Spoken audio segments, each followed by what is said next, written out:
Dernier épisode, à présent, de notre série consacrée aux coulisses du zoo d'Amnéville, rencontre ce soir avec le vétérinaire en chef du parc qui veille depuis plus de 25 ans à la bonne santé des 2000 pensionnaires. Séverine Dangin, Emmanuel André. Pour l'instant, on est sur un rythme hebdomadaire, mais dès qu'on voit que la courbe commence à descendre, on fait des prises de sang tous les jours. Alexis intervient ce jour-là dans la maison des rhinocéros pour assurer le suivi de 2 femelles qui vont bientôt mettre bas. Ouais, il faut qu'on se méfie, hein. Ça pourrait être un peu plus tôt que ce qu'on a prévu. Une prise de sang lui permettra justement de déterminer le stade de la gestation.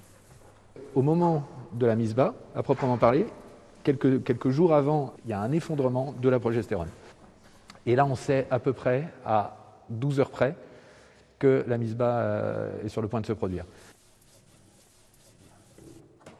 Piquer un animal de plus ou moins 2 tonnes sans anesthésie pourrait relever du tour de force. Mais Lucie et Talaï ont été entraînés par leurs soigneurs, à grand renfort de luzerne et de caresses. Ça met plusieurs séances, plusieurs mois à arriver à quelque chose de concret. Donc on va les habituer au début à l'alcool, après au garrot, et après on va piquer tout doucement jusqu'à arriver à avoir du sang, quoi. Direction maintenant l'enclos des Potamochères où l'un des 4 petits s'est blessé et présente une plaie sur la cuisse. Il y a une belle entaille. Donc, dans un premier temps, on va bien surveiller. Et si jamais on a l'impression que ça gonfle ou que ça devient purulent, tu me le dis et je viendrai faire des antibiotiques. Ok ? Vétérinaire au zoo depuis plus de 25 ans, Alexis est bien connu de tous les animaux du parc. Lorsqu'il parcourt les allées, il est loin de passer inaperçu. Il se manifeste pour montrer qui est le patron. Donc c'est lui le patron. Ils ont peur de moi parce qu'ils me connaissent depuis de nombreuses années. Quand ils ont affaire à moi, ils savent que je suis pas là, le fusil hypodermique est pas loin.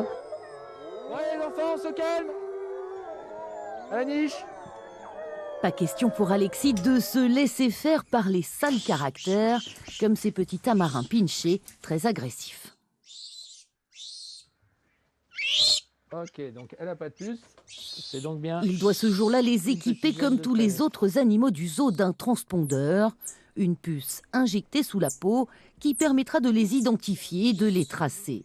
L'occasion rêvée de vérifier aussi leur état de santé. Regardez ce que c'est que ce bouton. Ça va être chaud d'aller mettre la main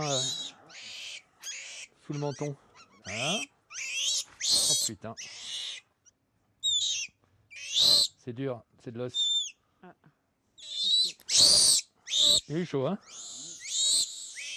Veiller à la bonne santé des quelques 2000 pensionnaires du parc n'est décidément pas de tout repos.